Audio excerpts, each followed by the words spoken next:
Now, I've actually made a video on King in the past, and that video was more just me praising King and just discussing and pointing out the things I love about King and what he brings to the One Punch Man series. But for those who have really good memory would know I actually mentioned one of my theories about King in that video, and I said I was going to be making a video on it in the future, and lo and behold, people, we are now in the future, and as you can tell by the title, I will be discussing the possible powers King may possess in One Punch Man. But before we get into all that good stuff, make sure you leave a like on the video, because it helps the video out a lot more than you think. But now that's finally out of the way, let's just get into the damn video.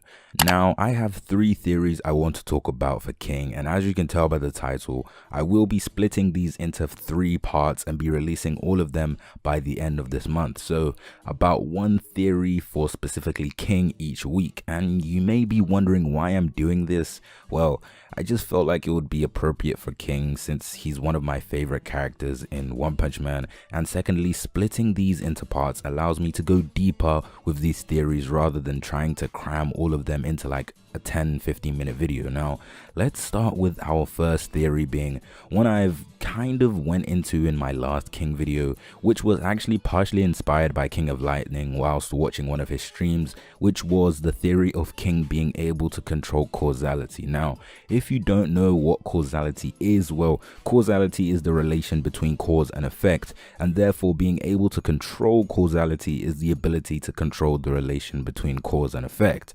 Now, this at first may seem like a very overpowered and busted ability to have, and you're not wrong, but this is One Punch Man we're talking about. Niggas are destroying meteors with one punch, and I'm pretty sure this isn't too far-fetched. But as I was saying, I feel like a lot of people could see this ability as just being plain lucky, which I guess is pretty understandable because we've seen time and time again that King, assuming he has this power, doesn't actually know he has this power and ends up looking like he's just an incredibly lucky guy. But I'm sure we can all agree that at this point, I'm not sure we can call King's situation lucky, because this, in my opinion, goes beyond the realm of just being fucking lucky. I have a nice example of King having the ability to control causality, and this example is from the webcomic. So if you're not caught up with the One Punch Man webcomic, then skip to the time frame that will be shown on the screen right about now. So for those who have actually read the webcomic,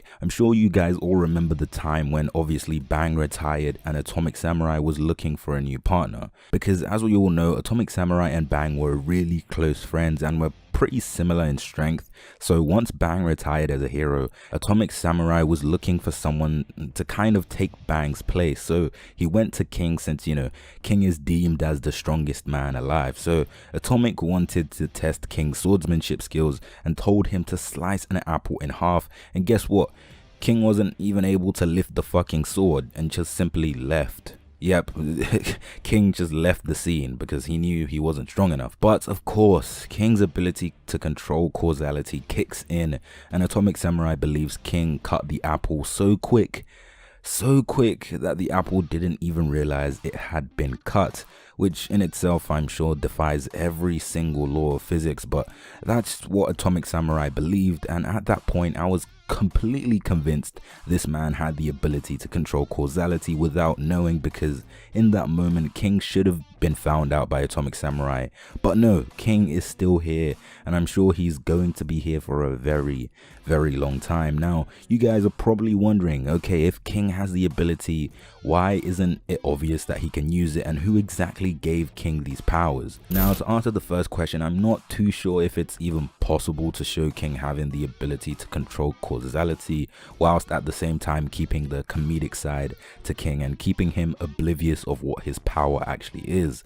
Causality isn't tangible, it's more of an abstract noun. It's an idea, not an actual object or thing that can be visibly shown, like for example Genesis lasers.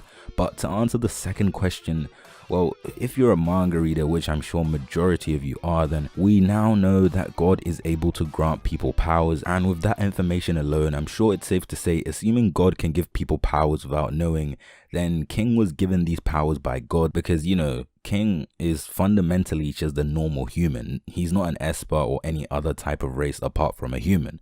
This theory to me is very, very plausible, because knowing God can give people powers and looking at just how frequently King quote unquote gets lucky are good supporting evidence for this theory. There are many more instances where King gets incredibly quote unquote lucky, but I'm not trying to make this video an hour long, but that's pretty much it for this video.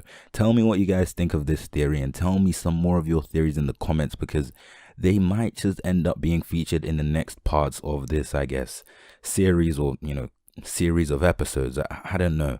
But apart from that, if you like the video, make sure you leave a like and subscribe with notifications turned on and set to all. And with that being said and done, I will see you in my next video.